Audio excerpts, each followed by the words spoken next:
Yes, students. Now next we want to resolve a vector into three rectangular components in space. तो यहाँ पर OP is vector A, OP is vector A lying in the space. Space कैसे? This is x-axis, y-axis and z-axis. अब इसमें भी अब जब आपने रिजॉल्व करने हैं थ्री रेक्टेंगुलर कंपोनेंट्स का मीनिंग क्या बनेगा कि you will resolve vector A along Y axis, X axis and Z axis. ये एक्सिस एक दूसरे के क्या हैं? परपेंडिकुलर हैं. तो इसलिए कंपोनेंट्स एक दूसरे के क्या आ जाएंगे? परपेंडिकुलर आ जाएंगे. तो इसमें हम सबसे पहले ये कह रहे हैं A X vector, A Y vector and AZ vector are components of vector A along x-axis, y-axis and z-axis respectively. ठीक हो गया? तो that means कि इसमें जो OL है this will be AX, O से L. ON will be AY, O से N. And OR will be AZ, O से R. लेकिन फिर वही बात क्या कि now you have to consider sum of all these three and we have to show that this comes out to be equal to vector A.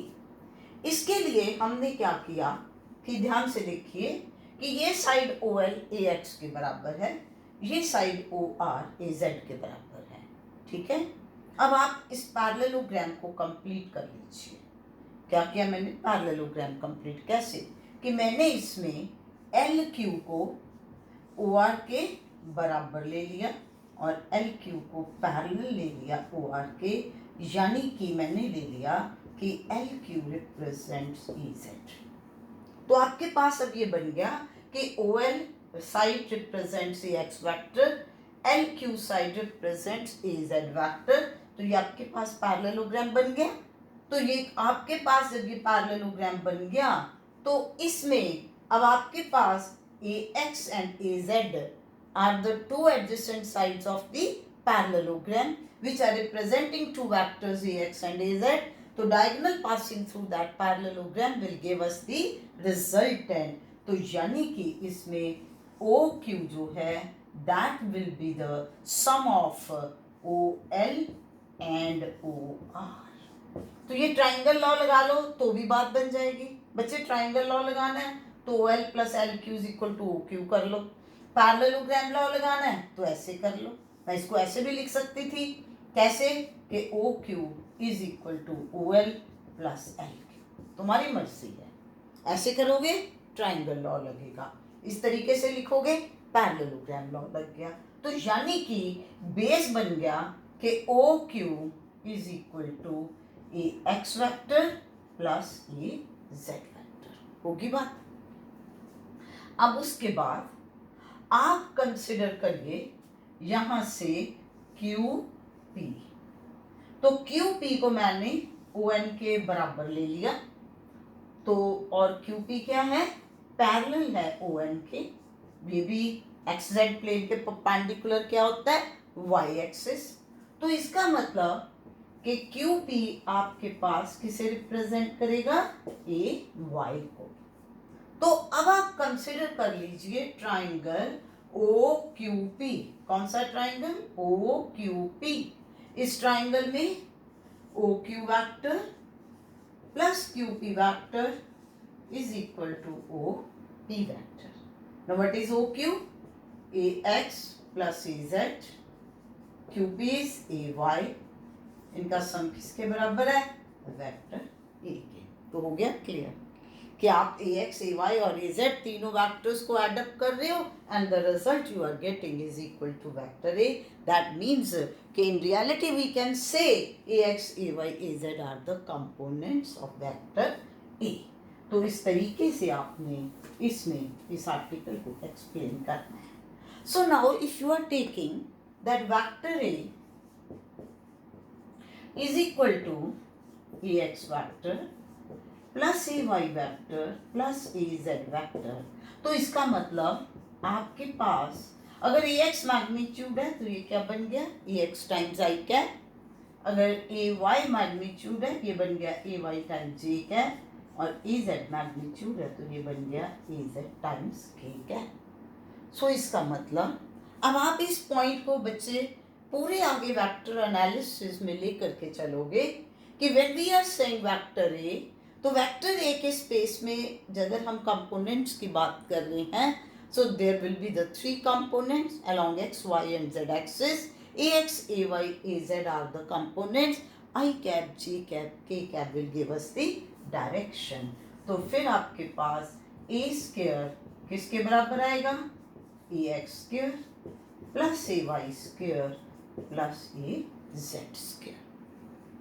आप इसमें भी करके देख सकते हो. आपके पास अब आप कहोगे कि ये कैसे, बेटा वेरी सिंपल. कैसे वेरी सिंपल है कि तुम अगर ध्यान से देखो ये साइड एक्स एक्सिस की तरफ है, ये जेड है, तो इसमें ये एंगल जो बनेगा 90 डिग्री बनेगा कि नहीं. तो इसका मतलब कि आप इसमें क्या कह सकते हो कि आपके पास ये पॉइंट जो है O Q plus Q P, हाँ इससे पहले वाला जो है एल है पॉइंट आपने लिया, तो आपके पास क्या बनेगा ओ एल का स्क्वायर प्लस एल क्यू का square is equal to O Q का square. You are applying here Pythagoras theorem. 90 के सामने वाली साइड क्या होती है हाइपोटेन्यूज, तो बेस का square plus perpendicular side square is equal to hypotenuse square. अब ओ एल क्या है ए एक्स का square, L Q is A Z का square, this is equal to O Q का स्क्वायर. होगी बात यहाँ तक. अब आगे आप इस ट्राइंगल ओ क्यू पी को देखिए. तो इस ट्राइंगल में ये देखो ओ क्यू लाइन किस में एक्ट कर रही है, ओ क्यू लाइन किस में एक्ट कर रही है एक्स जेड प्लेन के अंदर. तो जो वाई एक्सिस है वो एक्स जेड प्लेन के क्या होगी परपेंडिकुलर होगी. दैट मीन्स ये एंगल क्या बनेगा 90 डिग्री.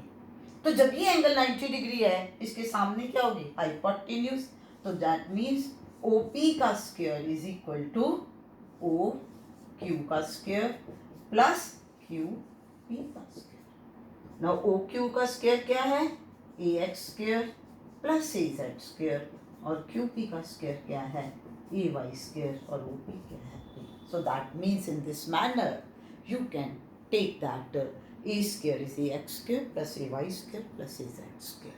तो ये पॉइंट जो है ये आपको वहाँ पर एक्सप्लेन करना भी आ सकता है कि how you can show this relation और how you can show that in reality these three are the components of vector ए.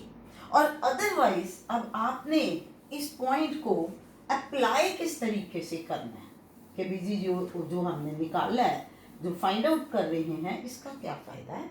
इसमें देखिए कि सपोज करिए आपको दिया vector A is 3 times I cap plus 4 times के कैप प्लस 5 टाइम्स के cap. ठीक है, तो आपको कहा जाता है कि you calculate magnitude of vector ए, या इसको क्या बोल दे मॉडुलस ऑफ वेक्टर ए. तो कैसे फाइंड आउट करोगे. अब आप इसको कंपेयर करोगे किसके साथ A X I cap A Y G cap A Z K cap. So that means X axis की तरफ कंपोनेंट क्या बन गया 3, वाई एक्सिस की तरफ 4 और जेड एक्सिस की तरफ 5.